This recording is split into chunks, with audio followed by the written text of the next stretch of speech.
રાજકોટના પૌરાણિક શિવાલયમાં મહાશિવરાત્રિની ઉજવણી કરવામાં આવી રહી છે। પંચનાથ મહાદેવ મંદિરમાં વહેલી સવારથી જ ભક્તોની ભીડ જોવા મળી રહી છે। 160 વર્ષ જૂના શિવાલયમાં મહાશિવરાત્રિની ભવ્ય ઉજવણી કરવામાં આવી રહી છે।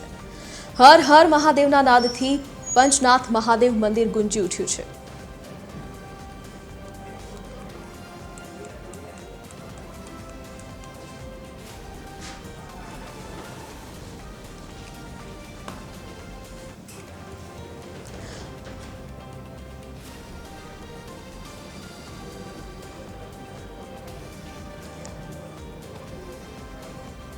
તો વધુ વિગતો સાથે સંવાદદાતા રવિ મોટવાણી આપણી સાથે લાઈવ જોડાઈ ગયા છે।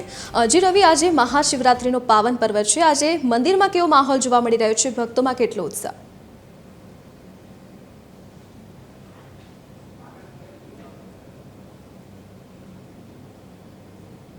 નો તહેવાર ગણવામાં આવે છે અને વહેલી સવારથી જ ભક્તો મહાદેવના મંદિર માટે દર્શન માટે પહોંચતા હોય છે। આ TV13ની ટીમ અત્યારે જે મહાદેવના મંદિરે પહોંચી છે તે પંચનાથ વિસ્તારમાં આવેલું પંચનાથ મહાદેવ મંદિર છે। લગભગ 160 વર્ષ જૂનું આ મહાદેવનું મંદિર છે। અહીં કેટલાય લોકોની શ્રદ્ધા સાથે જોડાયેલ છે। શિવરાત્રિના દિવસે ખાસ કરીને શિવ અને પાર્વતીના જે વિવાહ થયા હતા તેને લઈને આ પાવન પર્વની ઉજવણી કરવામાં આવતી હોય છે અને ત્યારે પ્રકૃતિનું મિલન થતું હોય છે। ત્યારે મોટી સંખ્યામાં ભક્તો પણ મહાદેવના દર્શન કરી અને ધન્યતા અનુભવતા હોય છે। આમ તો શિવજીની આરાધના 365 દિવસ થતી હોય છે, પરંતુ જે શિવરાત્રિ હોય છે ત્યારે ખાસ કરીને તેનું ઘણું મહત્વ રહેલું હોય છે। ત્યારે આજે શિવરાત્રિને લઈ આજે પંચનાથ મહાદેવ મંદિર છે ત્યાં મોટી સંખ્યામાં ભક્તોનું ઘોડાપુર ઉમટ્યું છે। વહેલી સવારથી જ મોટી સંખ્યામાં લોકો દર્શન માટે આવ્યા છે અને શિવલિંગને દૂધ ચડાવી અને ધન્યતા અનુભવતો છે। પૂજારી છે આપણી સાથે જોડાયા છે, તેમની સાથે પણ વાત કરવાનો આપણે પ્રયાસ કરીશું।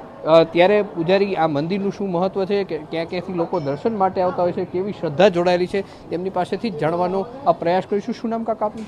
ઇન્દ્રવદન શાંતિલાલ ત્રિવેદી, પંચનાથ મહાદેવ મંદિર, રાજકોટ। શું છે આ મંદિરનું મહત્વ? ક્યાં ક્યાંથી લોકો દર્શન માટે આવતા હોય? અહીંયા સૌરાષ્ટ્ર આખામાંથી, ગુજરાત, ઇન્ડિયા, વિશ્વભરમાંથી દર્શને માણસો આવતા હોય છે અને પંચનાથ મહાદેવની કૃપા મેળવતા હોય છે। આજે ખાસ કરીને શિવરાત્રિના દિવસે આજે ભાવિકોની ભીડ બહુ હોય છે અને લોકો પોતાના ભાવ અનુસાર બીલીપત્ર, ફૂલ, ભાંગ, ધતુરો, શેરડીનો રસ, પંચામૃતથી ભગવાનને વિવિધ ભાવ અર્પણ કરતા હોય છે। આખો દિવસ શું શું ધાર્મિક કાર્યક્રમ હોય છે? અત્યારે હમણાં 11:30 પોણા 12 મહાપૂજા ચાલુ થશે। એમાં 5મો અને 10મો અધ્યાય સાથે અભિષેક થશે અને 1650 પૂજન થશે મહાદેવજીનું। પછી ભાંગ વિતરણ થશે પોણા 12, પછી સાંજે આરતી થશે અને પછી આખી રાત પૂજા કલાકના અંતરે।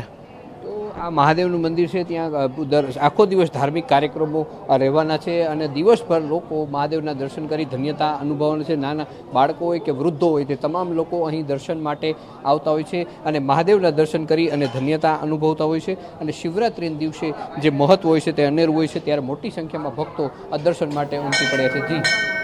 જી રવિ, વિગત સાથે જોડાવા બદલ આપનો આભાર। તો આજે મહાશિવરાત્રીનો પાવન પર્વ છે, તે નિમિત્તે ભક્તોનું ઘોડાપુર મંદિર ખાતે ઉમટી પડ્યું છે। વહેલી સવારથી જ ભક્તો દર્શન કરવા માટે પહોંચી રહ્યા છે।